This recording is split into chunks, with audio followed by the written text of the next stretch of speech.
Okay guys, magandang araw. Bali, yung promise ko po sa inyo na tuturuan ko kayo sa aking kaalaman na 100%. Dito na tayo mag-umpisa guys. As I promise na ituturo ko sa inyo. So, starting muna tayo with the basic. Kasi yung susundin ko rin yung kung paano ako nag-umpisa dito sa trabaho ko. Itong nasa isip ko.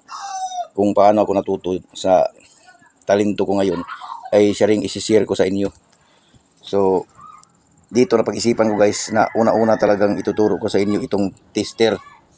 Itong tester na ganito. Bali itong analog pala itong tester na multi-tester ang tawag dito. At saka itong isa digital. So, ituturo ko sa inyo kung paano ito siya gagamitin, paano gagana at kung saan gagamitin. Kasi, ang mga electrician talaga, kasi ang topic natin ngayon is about sa auto-electrical muna. Sa kadami-dami ng nasabi ko sa inyo na tuturuan ko kayo lahat ng mga nalalaman ko, pero mag-umpisa muna tayo dito sa aking kaalaman sa auto-electrical. Kasi in demand ito ngayon, mga trabaho na in demand ngayon, auto-electrician. So bali, unahin natin ito. So dito tayo. Siguro wala ka man sigurong electrician ngayon na hindi marunong gumamit ng mga ganitong multitester. So dito ituturo ko muna kung paano ito sila gagamitin, kung saan ang settings. So bali ito guys, analog type na multimeter. Ito muna ang ituturo natin. Ayan ito. Pag gagamit tayo nito guys, kailangan alam natin kung saan siya isisit. Mayroon setting na DC volt. Itong nagaganyan na naka-arrow hanggang dito. Bali ang ibig sabihin yan ay DC volt. Dito naman is microampere dito sa kabila, pero hindi naman natin bihira lang naman magamit ito. Ito naman, ito talagang gamit ohms. Bali resistance check at saka continuity check dito na side banda. Ayan, ohms ang kanyang signs. At ito namang pula, danger kasi itong pula EC volt, ECB ang nakalagay dito guys. Ibig sabihin EC volt ito, alternating current volt. So iba't iba ring range kung ano sila na mga range sila. Mayroong galing sa 10, 50 to 50 hanggang sa 1,000. So off itong sa gitna. Dito naman sa DC volt, ganun din, may 25, 10, 50 to 50 at 1,000 volt. Ito ang pinakamataas. Dito naman sa isang tabi muna natin itong DC milliampere kasi hindi naman kadalasan nagagamit ito. Dito tayo sa sa resistance check o ohms reading times 1 times 2 times 10 times 100 and times 1,000 and times 10,000. So dito medyo mahaba-haba itong pag-usapan natin dito kasi siyempre pag sabihin nating resistance, okay lang kung ang i-check natin ay continuity. Dito lang tayo gagamit sa times 1. So ibig sabihin kung for example dito siya nakalagay sa times 1. So yung test probe niya, pag idikit mo siya dito ay talagang yung kanyang yung sa relo o yung kanang pointer niya sagad talaga yan dito. So ibig sabihin wala ka nang i-adjust kasi sumagad Ngayon pag sabihin example dito mo nakalagay sa times 10, yan times 10 siya nakalagay. So bali kung anong number dito sa ohms, nandito yung ohms sa ibabaw. Kung times 10 ang nakasit yung multimeter mo sa times 10, kung saan napunta itong pointer na ito, kung halimbawa dito lang sa may bandang 6, dito lang sa may bandang 5, ayan, bandang 5 siya, hindi siya nakadiretso dito. So ibig sabihin 5 times 10. So ibig sabihin 50 ohms yan kung dito banda. O kung saan man diyan banda na to mag-point yung arrow na yan, yung pointer na yan, i-times mo lang siya sa 10 times 10. So ganun din dito sa times 100. Kung saan siya naka-point dito, i-times mo lang sa 100. Kaya lumalabas kung saan siya naka-point, bali yun ang resistance niya. ito nagagamit ito sa mga ano, sa mga may mga resistance. Mag-checking kayo ng mga continuity pero may mga resistance. Yan ang ginagamit. So halimbawa na lang, kung mag-check kayo sa isang relay, for example, relay.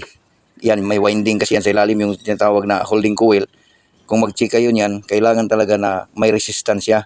Kasi kung sa pag kung sa nakasit, for example, nakasit kayo sa times 1, tapos mag-check kayo ng relay na may winding. Alam naman natin ang winding, may resistance talaga. Tapos yung pag point ninyo sa kanyang mga terminal, kung sumagad yung kanyang pointer, so ibig sabihin, faulty yung winding na yun or shortage, wala ng resistance. Kung hindi naman gumalaw, kahit kung times 1 lang siya, hindi naman siya gumalaw, so ibig sabihin, putol siya. Putol or faulty or putol. So, pwede na yun papalitan. Yung ganyang mga depekto. So, ngayon, tapos na tayo dito sa ano. Basta yung sa akin lang guys, pag mayroon akong ituturo dito, isa-isip nyo lang. Talagang promise ko sa inyo, 100% matututo talaga kayo. Tapos tayo dito sa ano, sa analog. So, dito naman tayo sa digital. Karamihan gumagamit na sila nito guys ngayon, digital, kasi wala nang pointer na titingnan doon. Katulad nun analog na yun, talagang diretso sa number titingnan mo. Doon babasahin mo pa. Halimbawa na lamang kung kung nag-resistance check kayo, so may mga i-compute nyo pa. Halimbawa naka times 10 ka, tapos nagpo-point yung arrow dito sa 10, so ibig sabihin 10 times 10 ganyan, so 100 ang labas, lumabas yan ng 100 ohms. Pero dito sa digital multimeter, mga idol, katulad din yan dito sa ano, sa analog ito, kaya lang kung anong lumabas dito sa kanyang screen ay talagang siya na yun, wala ka nang i-compute pa. So dito sa digital mga idol, so makikita natin dito, pasensya na kayo kasi medyo nabubura na itong mga, sa katagalan ko na itong ginagamit, nabubura na siya yung mga pangalan dito. So ito, pag iniikot mo siya ng isang beses, bali napunta ka dito sa may low siya na DC volt, low Z. So ibig sabihin, babasa ito ng mga voltahe DC. Hindi AC ha, DC. Direct current. Halimbawa na lamang sa mga DC volt, yung mga battery, yung mga ginagawa ng mga battery charger, yung mga ganun. Yung mga, kadalasan talaga sa example, ang pinaka-mostly example sa DC volt, direct current, is yung mga battery. Yun namang alternating current na sinasabi, kadalasan doon sa ano, sa ating mga mainline, mga sursiko, mga ganun, mga ano bang tawag dito sa bandang Manila, Meralco din, Meralco. So yun, AC volt yan. Kung ibig sabihin ng AC volt, alternating current. So yan, pag tinutuslok-tuslok mo ito sa test probe niya, yung inyong titestingin dito, ay talagang lumalabas talaga dito kung anong natusok mo doon sa ano, sa tinitestingan mo. Halimbawa sa outlet, halimbawa sa battery, pag itusok mo siya, talagang direkta talaga kung ilang voltahe ang nakalagay. Pero ito mga idol, ibig sabihin ng low Z, talagang papalo siya talaga kasi yung dot nito, bali ano ang nakalagay na numero dito, 30 din dot or 0.0. So ibig sabihin, papalo ito siya na hanggang 999 volt DC. Kung dito naman tayo sa pangalawang ikot mga idol, ayan, tumutunog talaga ito mga idol, yung digital multimeter natin. Dito naman sa pangalawang ikot, ano ang nakalagay dito mga idol? Tsaka sandali, pailawan muna natin, madilim na, brown out pala. Kung dito sa pangalawang ikot mga idol, ang nakalagay dito ay auto volt siya, nakalagay auto. Then pwede ka makapamili. Ibig sabihin ng auto, bali pinakamataas ito na ititesting mo. Kung lumampas man ng 1,000 ay okay lang kasi auto siya eh. Or babasa din siya ng kahit pinakamahina or pinakamababang voltahe, babasahin niya kasi auto. Hindi katulad dito sa unang ikot, low siya. So babasahin niya galing sa 1 volt ang babasahin niya pataas. Pag dito sa pangalawang ikot, auto, so ibig sabihin, babasahin niya galing sa pinaka-point ng isang voltahe, ng pinakamahina na voltahe. Ito, mapagpilian din ito. Itong sa pangalawang ikot, AC, at saka pag itinusrok mo itong ganyan, so lilipat siya sa DC. Yan. So makatesting ka rin ng DC. Auto pa rin. So pinakamababang DC volt na titestiran nito, pwede 0.5 or 0.2 or kahit millivolt. Kaya nga kinuha ko itong tester na ito mga idol kasi sa mga makabagong sasakyan ngayon ay kailangan talaga na bumabasa siya ng mahinang voltahe. Kasi sa mga computer box ngayon, yung mga reference volt ng kanilang mga pyesa, halimbawa na lang sa galing sa computer box ay mahina talaga. Mayroong kadalasan dito is 0.3 or 0.5 ganyan. Kaya kinuha ko ito. Hindi naman katulad doon sa analog mga idol na babasa ito pero halos hindi mo na makita kasi gumagalaw siya, mahina na. Hina na gumalaw kahit ilagay mo pa siya dito sa pinaka high resistance na times 10K. Tapos yung titistiran mo naman kukunin mo talaga kung ilang voltahe. So mahina na lang ang galaw niya, hindi accurate ba? Hindi katulad dito na nakalagay diyan kung anong voltahe ang na tester mo, kung ilang millivolt. Ito bumabasa ito ng millivolt, yung analog hindi. Voltahe lang binabasa niya, dito millivolt. So dito sa pangalawang ikot mga idol is makapagpili ka DC, then pag tuslukin mong ganyan, lilipit siya sa AC. Pero pareha lang sila, bumabasa ng mga maliliit na mga voltahe hanggang sa malaki. So sa pangatlo tayo ng mga na-setting mga idol, OL. Nakalimutan ko itong meaning ng OL mga idol, o overload yata. So dito makikita natin dito mga idol na dito mga idol sa pangalawang ikot natin nakalagay dito auto, mega ohms ang nakalagay. So ibig sabihin yung ikot yung settings na yun mga idol sa resistance check. Katulad din ng sa analog, mayroon resistance 6 na galing sa 1 ohms times 1 ohms up to 10 times 10,000 ohms. Dito mas grabe ang coverage nito mga idol, kay kahit sa mga pinakamaliit hanggang sa pinakamalaki ay babasahin niya. Auto siya, dire-diretso. Galing ng mega ohms, babasa siya ng mega ohms, kilo ohms, at saka galing sa ohms, kilo ohms at saka mega ohms.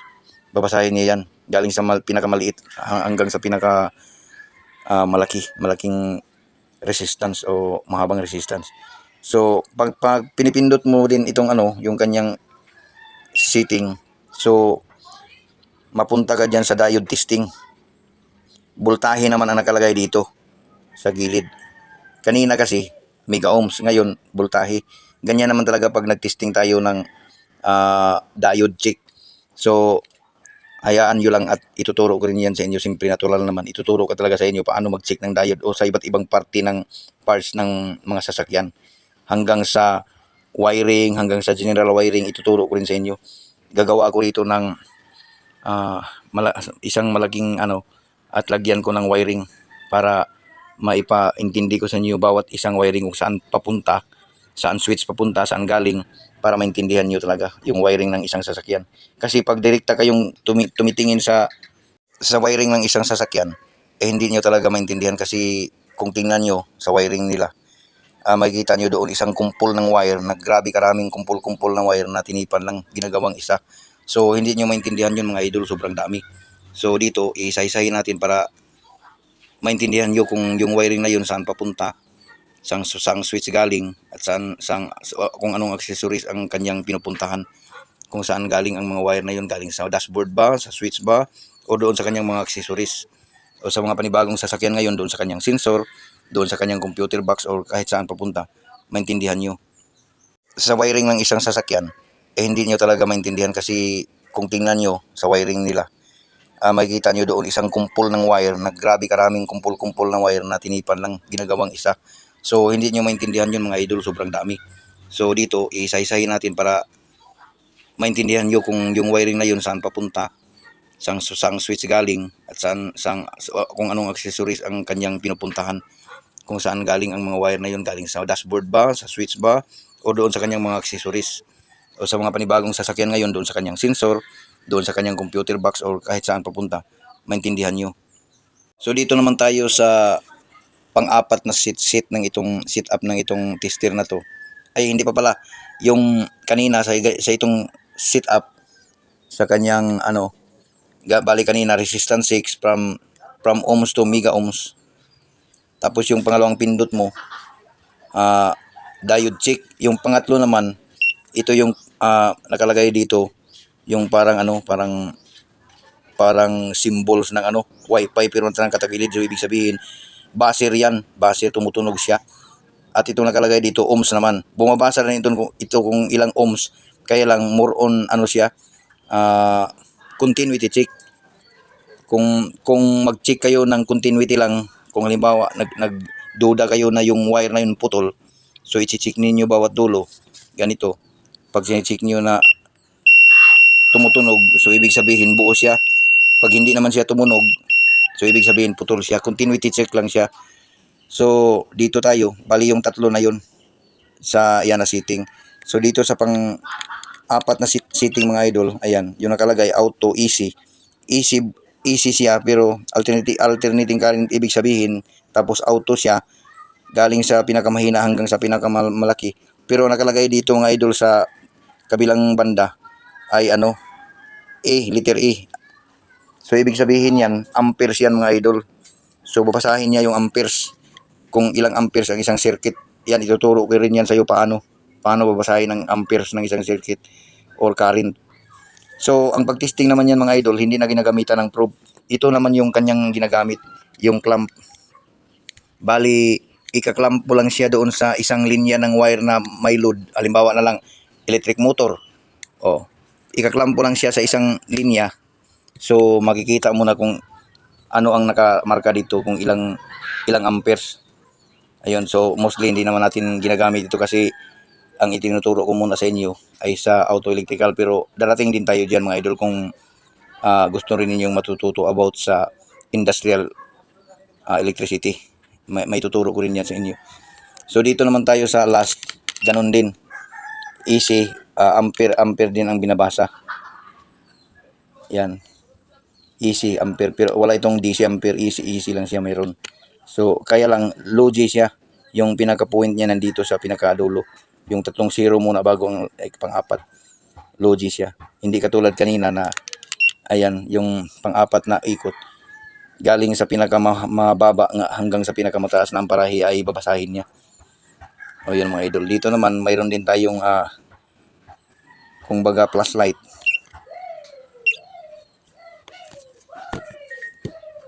Supposed to be iilaw to mga idol kung halimbawa sa gabi ka testing, iilaw siya, pero parang palagay ko naglulubat na itong battery na to. Itong isa naman ilaw din, hold. Ayan, iilaw siya dito sa loob sa screen para makita mo kung anong numero ang nakalagay. Ayan.